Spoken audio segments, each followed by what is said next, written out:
Corona बीमारी है, corona बीमारी नहीं है, फ्रॉड है, टोटल फ्रॉड है। और दुनिया का कोई सा डॉक्टर आके खड़ा होता हो, मैं डॉक्टर हिस्ट्री से नहीं हूं, मैं स्टूडेंट हूं साइंस का, लेकिन खड़ा होकर अगर लॉजिकल बात करोगे, जब मेरी बात में 1% झूठ हो, मैं FIR करो और मैंने बित्तर करो और मैंने कोर्ट में मैं साबित करूंगा कि तुम लोग फ्रॉड कर रहे हो, तुम देश के लोगों को मार रहे हो, प्लान्ड स्ट्रेटजी के तहत लोग देश को बर्बाद कर रहे हो। अपने बच्चा का नंबर आओगा, मैं लोग नुकंदा 2 साल तक कहने लग रहा अपने बालकान बचा लो, अपने बालकान बचा लो। एक भी बालक औलाद पैदा नहीं कर पाएगा। खेता में देख लो, बीज मार दिया फसला का, जोट्या का, बड़दा का, सबका बीज मार दिया, जानवरा का। इंसेमिनेशन से होते हैं आजकल अगले बालक, और अस्पताल में IVF के थ्रू बच्चे जनन लाग रहे। आने वाले टाइम में बालक पैदा करके दिखा दियो, जिनसे नौजवान एंडी हो रहे हैं वैक्सीन लगवा के ना। और 2030 तक का एजेंडा है। कहीं किसी को ये वहम हो रहा होगा ये वैक्सीन की 2 पे रुक जाने वाले हैं, तीसरी आओगी, चौथी आओगी, 5वीं आओगी, 8 आएंगी, और उसके बाद जो बच गए 10 साल तक चलेगा जो गेम इनका। अगर उसके बाद भी बच गए, उससे पहले आपके शरीरों में चिप लगनी स्टार्ट हो जाएगी। और मैं गारंटी से कहता हूं, अगले 1 महीने में, या वीडियो अगर बची रहेगी, अगले 1 महीने में चिप चिप चिप चिप की खबर अगर घर घर में ना हो तो मैंने बता दियो। इसके लोगों को ऐसा लगता है कि पार्टियां सरकार चलाती हैं, या नरेंद्र मोदी या राहुल गांधी या ये अरविंद केजरीवाल चला रहा है। ये भूल जाइए, ये सरकारें नहीं चलाते हैं। आज के टाइम पे अंबानी अडानी की मैक्सिमम प्रॉपर्टीज के अंदर 20-30% का इन्वेस्टमेंट बिल गेट्स का है। इस वायरस की बातचीत का जिक्र चल रहा है, वो कोरोना वायरस आज तक आइसोलेट नहीं किया गया। अगर किया गया हो तो दुनिया की कोई लैब का एक एविडेंस दिखा दे सरकार, कोई सी सरकार, अमेरिका वाली, CDS, WHO, कोई भी एक। बताइए 2019 में एक बीमारी आती है जिसका नाम कोविड-19 रखा, उस बीमारी का नाम 2017 के किसी दस्तावेज में कैसे पाया जाता है आधिकारिक तौर पर? आपको महामारी की डेफिनेशन क्यों बदलनी पड़ी भाई? इस देश के अंदर और बीमारियां कितनी हैं? 22 लाख बच्चा सिर्फ 3 वजह से मरता है अपने देश के अंदर। दस्त लगने की वजह से, इलाज ना मिलने की वजह से, और कुपोषण की वजह से। आप सोचिए, क्या इन बीमारियों के लिए सरकार इतनी सीरियस है? सीरम इंस्टीट्यूट जो ये आपका कोविशील्ड बेच रही है, जो दुनिया में सबसे ज्यादा बिका है, जो 22 देशों में बैन है, उस वैक्सीन के अंदर 50% की पार्टनरशिप बिल गेट्स की है। आदमी अपने बच्चे को पहले कहा करता था खेती सबसे उत्तम और नौकरी सबसे नीच काम। आज के टाइम में नीच काम को सबसे टॉप पे रखा हुआ है। नौकरी के लिए वैक्सीन लगवा रहे हैं, अपने बच्चे को नपुंसक बनवा रहे हैं। प्रधानमंत्री को कहना चाहिए तो ये कि भाई तुम लोगों को डरने की जरूरत नहीं है। वो कहता है डरो, तो सोच लिया टिक्का लुआ के गड़गड़ता मरण तक बढ़िया, अपन लड़ लड़ के रोड पे मर लेंगे भाई, वो तैयार। हाँ, लेकिन न्यू कौन मरण दे वहां अपनी औलादा ने? जब तक होगा अपनी फाइट करांगे, जब तक होगा अपनी लड़ाई लड़ांगे भाई। का हमेशा ये कहना होता है कि वैक्सीन नहीं लगवानी चाहिए, जबकि पूरी सरकार तमाम जो चीजें हैं वो कह रही है कि वैक्सीन लगवानी चाहिए। तो ऐसा क्यों कह रहे हो आप? क्या तथ्य है, क्या चीजें हैं आपके पास? अगर जो साइंटिफिक मतलब तथ्यों पर जाया जाए, सबसे पहला साइंटिफिक तथ्य ये है कि आज तक कॉक पॉस्टुलेट करके एक विधि होती है जिसके जरिए हम वायरस को आइसोलेट किया जाता है। ये बताया जाता है कि वायरस क्या नुकसान कर रहा है शरीर के अंदर। 10 आदमी ऐसे छांटे जाते हैं जिनके अंदर वो वायरस पाया जाया हो, और 10 आदमी ऐसे छांटे जाते हैं जिनके अंदर वो वायरस ना हो, और फिर उनकी लॉन्ग टर्म स्टडी करी जाती है कि इस आदमी को ये तकलीफ हुई इस वायरस की वजह से, तो पता चलता है।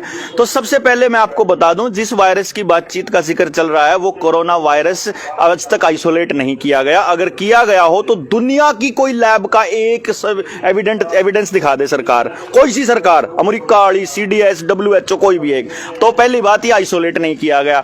दूसरी बात, जिस कोरोना के नाम पर ये खेल चल रहा है, षड्यंत्र चल रहा है, उसको जांचने के लिए सिर्फ एक ही विधि है, RT-PCR टेस्ट। RT-PCR टेस्ट जिसने बनाया था मौलिस साहब ने, वो ये कहते हैं डॉक्टर साहब, जिनको बल्कि नोबेल प्राइज भी मिला था इसको बनाने के नाम पे। बन गया था कब ये टेस्ट? 2015 में। इसको टेस्ट को खरीदा भारत ने कब? 2017 में। 2017 में वर्ल्ड बैंक की आधिकारिक वेबसाइट के ऊपर ये लिखा हुआ है कोविड-19 टेस्ट किट। अब आप बताइए, 2019 में एक बीमारी आती है जिसका नाम कोविड-19 रखा, उस बीमारी का नाम 2017 के किसी दस्तावेज में कैसे पाया जाता है आधिकारिक तौर पर? और भारत सरकार ने टनों के हिसाब से वो RT-PCR किट खरीदी गई। ये दूसरा एविडेंस है, तो ये आधिकारिक एविडेंस है। तीसरे नंबर पर आप ये कह रहे हैं कि ये जो वायरस है ये खतरनाक है। इस वायरस से पहले इवेंट 201 जो हुआ था जॉन हॉपकिंस यूनिवर्सिटी के अंदर, जिसका फंडिंग बिल गेट्स ने किया था, उसके अंदर हर देश को कैसे क्या क्या रोल अदा करना है आने वाले टाइम में, एक महामारी आने वाली है, उसके दस्तावेज अवेलेबल हैं ग्राउंड के ऊपर। तो टेस्ट के बेसिस पर जो ये आप लोग षड्यंत्र रच रहे हो, इस टेस्ट को बनाने वाला आदमी ये कह रहा है कि इस टेस्ट से किसी भी बीमारी का पता नहीं चलता है। तो जिस टेस्ट को खरीदा गया बीमारी से 2 साल पहले है, जिस टेस्ट से बीमारी का पता नहीं चलता, उसको आप पॉजिटिव नेगेटिव करके बता रहे हो। सरकार का आधिकारिक तौर पर यह मानना है कि RTPCR test, antigen test false positive देता है। फॉल्स पॉजिटिव देने का मतलब है कि वो मतलब फॉल्स हो रहा है। तो आपने उस आदमी को भी पॉजिटिव दिखाया। ब्राजील के अंदर ये हुआ, ऑस्ट्रेलिया के अंदर ये हुआ, आपके तंजानिया में ये हुआ कि वहां के राष्ट्रपतियों ने खुद अपने हाथों से खरबूजे को टेस्ट करके देखा, वो पॉजिटिव आया। आज आप 6 आदमियों को पॉजिटिव करा लो, 6 को नेगेटिव करा लो, आपकी मर्जी है। एक लैब से कराओगे, दूसरे लैब में नेगेटिव पॉजिटिव का खेल आता रहेगा। यानी कि ये जो टेस्ट का प्रोसीजर है, यही फ्रॉड है पहले नंबर पे। तो जिस बीमारी के एग्जिस्टेंस के लिए वायरस का पता नहीं, फिर उसके बाद उस टेस्ट के प्रोसीजर का पता नहीं, उस बीमारी को हमने महामारी बना दिया। महामारी बनने के लिए पहले 2009 से पहले महामारी के लिए कंडीशंस होती थी कि इतने लोग मरने चाहिए। तो 2009 में ये रूल बदला कि भाई साहब अब मरने से कोई टेंशन नहीं है, अब आपके इतने लोग इन्फेक्टेड होने चाहिए। तो इन्फेक्शन का जो टेस्ट का जो तरीका है वही फर्जीवाड़ा है, एक तरह से आप समझ सकते हैं। मतलब कि टेस्ट का प्रोसीजर जो है वही ये कह रहा है कि भाई आपका नेगेटिव पॉजिटिव आना, फिर उसके ऊपर की जो ये कार्रवाई है, ये पूरी तरह से एकदम से फर्जी साफ साफ नजर आ रहा है इस खेल के अंदर। उसके बाद आपका सिर्फ पॉजिटिव आना महामारी साबित करने के लिए काफी नहीं है, उसका नुकसान तो होना चाहिए ना। आपको साल में 2 बार खांसी, जुकाम, बुखार, ये वाली चीजें पहले भी होती रही हैं और ये जिंदगी भर होती रहेंगी जब तक इंसान है। भारत एक ऐसा देश है जहां समंदर भी है, पहाड़ भी है, जमीन भी है, रेगिस्तान भी है, जब दूसरे इलाके सभी तरह की मिट्टी अवेलेबल है यहां पर। उसकी वजह से भारत का आदमी अंदर से उसकी नेचुरल इम्यूनिटी बहुत स्ट्रांग है, तो यहां का आदमी बीमार नहीं होता इतना आसानी से। इससे पहले जितने वायरसेस आए, एड्स का वायरस आया, वो फ्रॉड साबित हुआ। यूरोपियन यूनियन ने WHO को फ्रॉड साबित किया। इससे पहले आपका H1N1 आया, वो फ्रॉड साबित हुआ, जिसको स्वाइन फ्लू का नाम दिया गया। इससे पहले एशियन फ्लू आया था 1918 से लेकर 1920 के अंदर। उससे एशियन फ्लू से एक्चुअली लोग, बीमारी से 5000 लोग मरे, और जब वैक्सीन आई तो 60,000 लोग मरे। उसके बाद वो खबरें टेलीविजन मीडिया से उड़ा दी जाती हैं। आज भी जो ये महामारी से रिलेटेड मैं सच्चाई बताता हूं, आज साहिल अपने सामने मरा हुआ, सामने उसकी डेड बॉडी पड़ी हुई है अभी तक भी। ये तो झूठ नहीं है। आप इस वीडियो को डाल सकते हैं तो आपके चैनल के ऊपर स्ट्राइक आ सकती है, क्योंकि सरकार ने IT के बंदे बिठा रखे हैं ये बताने के लिए कि लोगों तक जानकारी नहीं पहुंचनी चाहिए। जानकारी नहीं पहुंचेगी तो क्या होगा कि लोगों को पता ही नहीं होगा कि सरकार इस तरह का षड्यंत्र पहले भी करती रही है। ये षड्यंत्र पहले से होते रहे हैं। आपके 60,000 से ज्यादा बच्चे पोलियो की ड्रॉप से अपंग हुए थे, पैरालिसिस हुए थे, और ये बात आधिकारिक तौर पर दर्ज है। जिसको चाहिए मैं दे दूंगा, जिसको भी चाहिए वो मैं दस्तावेज अवेलेबल करा दूंगा। इसके बाद आपको महामारी की डेफिनेशन क्यों बदलनी पड़ी भाई? इस देश के अंदर और बीमारियां कितनी हैं? 22 लाख बच्चा सिर्फ 3 वजह से मरता है अपने देश के अंदर। दस्त लगने की वजह से, इलाज ना मिलने की वजह से, और कुपोषण की वजह से। आप सोचिए, क्या इन बीमारियों के लिए सरकार इतनी सीरियस है? इस बीमारी से मरने का रेट 0.003% है, यह आधिकारिक तौर पर साबित हो चुका है। एक बीमारी टीबी 35% लोग मरेंगे, 100% जिसको वो उस लेवल पे पहुंच जाए, उसके लिए तो इतनी सीरियस नहीं है। वो भी तो संक्रमण फैलाने वाली बीमारी है। इसी के लिए खेल क्यों हो रहा है? मतलब सब समझना चाहूंगा कि जैसे आपने बताया कि 2017 में ये पूरा प्रोपेगेंडा तैयार कर लिया था, फाइल तैयार है इसकी, तो 2019 में लेकर के आते हैं। सीधे सीधे पे देखते हैं कि इसकी प्लानिंग पहले से तैयार थी। तो जब प्लानिंग तैयार है तो इस प्रकार से अपने ही देश के लोगों के साथ ऐसा करना क्यों ये सरकारों के लिए जरूरी है? सरकारों के लिए जरूरी नहीं है, सरकारें जिनसे चलती है। सरकार, आपको ये लगता है, देश के लोगों को ऐसा लगता है कि पार्टियां सरकार चलाती हैं, या नरेंद्र मोदी या राहुल गांधी या ये अरविंद केजरीवाल चला रहा है। ये भूल जाइए, ये सरकारें नहीं चलाते हैं। आज के टाइम पे अंबानी अडानी की मैक्सिमम प्रॉपर्टीज के अंदर 20-30% का इन्वेस्टमेंट बिल गेट्स का है। सीरम इंस्टीट्यूट जो ये आपका कोविशील्ड बेच रही है, जो दुनिया में सबसे ज्यादा बिका है, जो 22 देशों में बैन है, उस वैक्सीन के अंदर 50% की पार्टनरशिप बिल गेट्स की है, सारी दवाई कंपनियों में बिल गेट्स की है। आपका जो पेस्टिसाइड का, पेट्रोल डीजल का धंधा और उसके बाद बिग फार्मा, जितना ये मेडिसिन का जो फार्मा है, बाकी का फार्मा सारा रॉकफेलर का है। पूरी दुनिया को कंट्रोल करने वाले चंद घराने हैं, जो ये मैंने 2-3 नाम लिए, Bill Gates, Rockefeller, Rothschild, Reynolds और ये मतलब जितने भी बड़े वॉलमार्ट वाले, ये छोटे, ये तो चेहरे हैं। ये लोग क्या करते हैं, हर मुल्क के अंदर इनको जहां भी जो चीज नजर आती है, इनकी नजर उसके ऊपर होती है। अब भारत के अंदर अभी तक ये जो 100 साल से भारत ग्रो कर रहा है, जहां पहले बंजर जमीनें होती थी, आज वहां पर या तो बिल्डिंगें बन गई हैं, या वहां पर रोड कंस्ट्रक्शन हो गया है, या वहां पर मेटल निकल आई है। आजकल तो तेल के कुएं भी निकल आए हैं, सोना निकल रहा है, कोयले की खानें निकल रही हैं, और जमीन बहुत ज्यादा उपजाऊ हो चुकी है। जो आदमी, आप देखिए, बिल गेट्स दुनिया का सबसे बड़ा किसान है, 3.25 लाख एकड़ जमीन अकेले के पास है। उसने कैसे करी? वो उन किसानों को बर्बाद करके वो जमीनें खरीदता चला गया।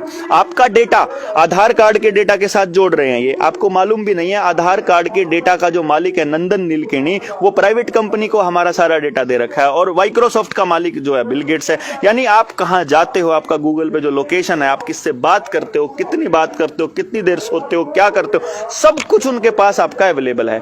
यानी कि उन लोगों को आपकी जमीनों पर, आपके संसाधनों पर कब्जा करना है। इतने लोगों के होते हुए तो संभव नहीं होगा। 2 ही तरीके हैं, या तो इन लोगों को मार दिया जाए, या इन लोगों को गुलाम बना लिया जाए। गुलाम बनाने वाली प्रोसेस इतनी आसान नहीं है फिलहाल, इतनी पब्लिक है, क्योंकि 135 करोड़ की जनसंख्या है। तो इनको मानसिक तौर पर कमजोर कर दिया जाए। तो आपका हेल्थ सिस्टम पहले बनाया गया, ये एक षड्यंत्र, आप 2017 की आप बात करो, 17 से की नहीं है, ये षड्यंत्र पुराना चलता आ रहा है।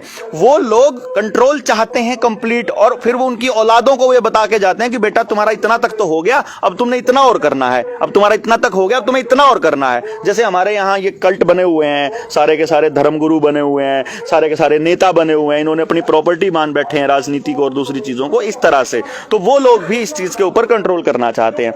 तो उस टाइम से चलता आ रहा इस पूरे के पूरे खेल को जब हम समझते हैं, तो आप देखेंगे कि आपकी एजुकेशन को जानबूझकर ऐसा बनाया गया कि हम अपने बच्चों को आपस में लड़वाते रहें। मतलब साफ है कि ये एजुकेशन के लिए भी खेला गया एक खेल है। एग्जैक्ट एजुकेशन है। हेल्थ की देखिए, आप खेती के लिए देखिए, 1970 के अंदर आपका वो आता है, हरित क्रांति आता है। हरित क्रांति के अंदर जो पेस्टिसाइड और जो दवाई यूज हुई है, जीएमओज, वो किसके नाम है आपको मालूम नहीं है? रॉकफेलर फैमिली के नाम पे। फिर उन पेस्टिसाइड से जो कैंसर, बीपी और हार्ट की जो बीमारियां होती है, उसमें सिप्ला, रेनबैक्सी, मैनकाइंड, ये बड़ी बड़ी जो बिग फार्मा कंपनी है, इसमें किसकी इन्वेस्टमेंट है? उसी रॉकफेलर की। यानी कि पेट्रोल डीजल पे आप टैक्स दे रहे हो, रॉकफेलर को मिल रहा है। उसके बाद उनसे जो बचता है, उसको शोधन के बाद जो बचता है पेट्रोल डीजल के, वो केमिकल, पेट्रोकेमिकल, उनसे वो पेस्टिसाइड बनते हैं, वो भी रॉकफेलर के। उसके बाद जो ये दवा कंपनियां हैं, ये भी रॉकफेलर की। और उसके बाद आपकी इतने बड़े संसाधनों पे कब्जा किसका? रॉकफेलर का। यानी कहने का मतलब है, खेती के अंदर हम लोगों का खत्म करा गया, हमारे को अंदर से खोखला करा गया, हमारी सोचने की शक्ति खत्म करी गई। आदमी अपने बच्चे को पहले कहा करता था खेती सबसे उत्तम और नौकरी सबसे नीच काम। आज के टाइम में नीच काम को सबसे टॉप पे रखा हुआ है। नौकरी के लिए वैक्सीन लगवा रहे हैं, अपने बच्चे को नपुंसक बनवा रहे हैं। मतलब आप ये देखिए, दिमाग को भी पलटा इन्होंने, पूरी व्यवस्था को पलटा। आप देखिए आपका एजुकेशन सिस्टम को कैसे खराब किया। एजुकेशन के अंदर ऐसा खेल रचा कि इतना षड्यंत्र रचा कि आज 2 सगे भाई अगर घर में हैं, एक चाचा का और चाचा ताऊ के अगर आपस में हैं, वो चाचा ताऊ के बालक को अगर 10वीं क्लास में दोनों पढ़ते होंगे ना, तो दोनों की माँ रोज रात को ये कहती होगी उस भाई तक फालतू नंबर लेने हैं। यानी आपको अपने सगे भाई से आगे निकलना है, आपको को एग्जिस्टेंस की भावना खत्म करी। फिर आपको पैसे के साथ कनेक्ट किया, पहले भाईचारे के साथ कनेक्टेड था। तो समाज को तोड़ने में 50 साल लगे हैं इनको। यहां आज नरेश भाई अपने बच्चे की लाश लेके बैठा है 3 दिन से, और गाम राम दनोदा गांव को उठकर आ जाना चाहिए था उनके, लेकिन उनके कति देख लो, आंखों में शर्म हो तो थोड़ी बहुत भी, कि उन्हें न्यू नहीं दिखता, कल ना तेरा बालक भी मरेगा। ये जो से डॉक्टर राक्षस बने बैठे हैं, दवाई कंपनियों के एजेंट बने बैठे हैं, इनका शर्म नहीं आती, न बेरा नहीं कि इसके अंदर कितने साइड इफेक्ट है। ये अपने आप तो फर्जी टीके लाऊंगा मैं, आप तो फर्जी सर्टिफिकेट बनाने लग रहे, सारी दुनिया फर्जी सर्टिफिकेट बनाने लग रही। जो सा बेचारा गलती से शरीफ आदमी जाकर अपने आप लगवा ले है, वो आदमी मारा जावा है। तो ये पूरे समाज को तोड़ करके, अकेला अकेला कर करके अब ये चलेगा लंबा, और 2030 तक का एजेंडा। ये कहीं किसी को ये बैम हो रहा होगा ये वैक्सीन की 2 पे रुक जाने वाले हैं, तीसरी आओगी, चौथी आओगी, 5वीं आओगी, 8 आएंगी, और उसके बाद जो बच गए 10 साल तक चलेगा यो गेम इनका। अगर उसके बाद भी बच गए, उससे पहले आपके शरीरों में चिप लगनी स्टार्ट हो जाएगी। और मैं गारंटी से कहता हूं, अगले 1 महीने में, या वीडियो अगर बची रहेगी, अगले 1 महीने में चिप चिप चिप चिप की खबर अगर घर घर में ना हो तो मैंने बता दियो, पहले चिप हाथ में होगी, आपकी सारी जिंदगी की हर डिटेल उस चिप के अंदर होगी। और उस चिप से फिर 5G के टावर आवेंगे। जो कैम ट्रायल का जो मैं बताने लग रहा था, पूरा आसमान पर जो ये नकली बादल आते हैं, इसके थ्रू कैंसर जनक आपके रसायन आने लग रहे हैं, फिर चिप आने लग रही है, फिर आपका डाटा इकट्ठा होने लग रहा है, आपका राशन, आपका बिजली, आपका पानी, आपकी गैस, आपका पेट्रोल, आपकी गाड़ी का tag, FASTag, everything will be connected with this chip. इस चिप के साथ कनेक्ट होगा। आपने सरकार के खिलाफ एक भी शब्द बोला, उसी टाइम सारी चीजें एकदम से बंद। आपको परमानेंट कुत्ता बना के छोड़ेंगे ये लोग। ये गेम प्लान है इनका। बलरा साहब, जैसे 2021 में आपने भी देखा, हम लोगों ने भी देखा कि चारों ओर हाहाकार थी, कोरोना से लोग मर रहे थे। तो वो यानी कि एक मानसिक कोरोना तैयार किया गया था दिमाग के तौर पे। वो क्या खेल था?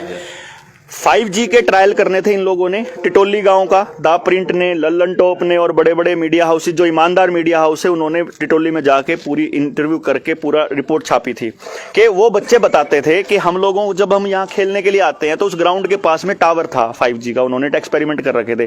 तो जब वो कह रहे थे कि जब हम खेलने के लिए आते हैं तब हमारा गला सूखता है और हमारे को करंट भी लगता है लोहे की, और किसी ना किसी को लगता भी होगा उस टाइम पे, जब जिनके 5G के टावर नजदीक थे, जिनके घर के नजदीक थे, 100-150 मीटर के दायरे में। अब जब वहां जा रहे हो तो आपका गला भी सूख रहा है, आपके फेफड़े भी अंदर से खोखले हो रहे हैं। 5G पूरी दुनिया में किसी भी कंट्री में नहीं है, और पूरी दुनिया में 5G को रोल आउट करने के लिए बड़े बड़े आंदोलन हो रहे हैं। 6G है, 7G है, 5G नहीं है, क्योंकि 5G मिलिट्री टेक्नोलॉजी है। वो आपका मिलीमीटर बेस वेवलेंथ उसकी मिलीमीटर में आती है। अगर उसका रेडिएशन 0.4 से ज्यादा हो जाए तो आप खड़े खड़े घंटे के भीतर मेरे फेफड़े अंदर से खोखले हो जाएंगे, ऐसा लगेगा इन्फेक्शन हो गया इनके अंदर। आपको सांस नहीं आएगा, आपका गला अवरुद्ध हो जाएगा, आपको दम घुटेगा आपका, जो ये सेकंड वेव में हो रहा था। एक तो ये उनके साथ हो रहा था। फिर जब आपको मालूम है अस्पताल में जा रहे हो, ये जितने पढ़े लिखे बालक हैं ये ढूंढ लेंगे, जहां पर आपका वो जब सांस दम घुटता है और जब आप अस्पताल में जाते हो और वहां पहले से खबर आई हुई है कि भाई ऑक्सीजन नहीं है, तो आदमी को नहीं लग रहा है मैं तो मरूंगा, बाकी दुनिया मरने लग रही।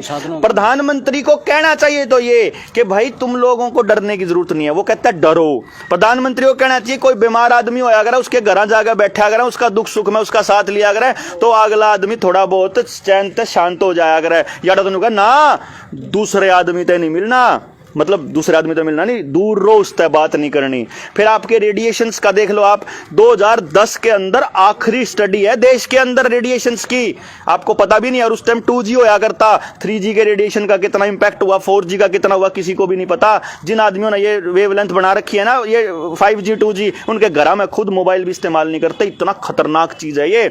तो दूसरा नंबर ये। तीसरा कारण था लोगों के मरने का कि आप में से एक भी आदमी ऐसा नहीं होगा जिसने न्यू बात का ना बेरा हो कि सेकंड वेव में लोग अस्पतालों में जाने से डरते थे। सरकारी अस्पताल में और बड़े अस्पताल में जो चला गया उसका मरना कन्फर्म था। आईसीएम, आप पत्रकार लोग हो, फाइंड आउट करो वो कागज, वो दस्तावेज जो आईसीएमआर ने हर अस्पताल को भेजा था।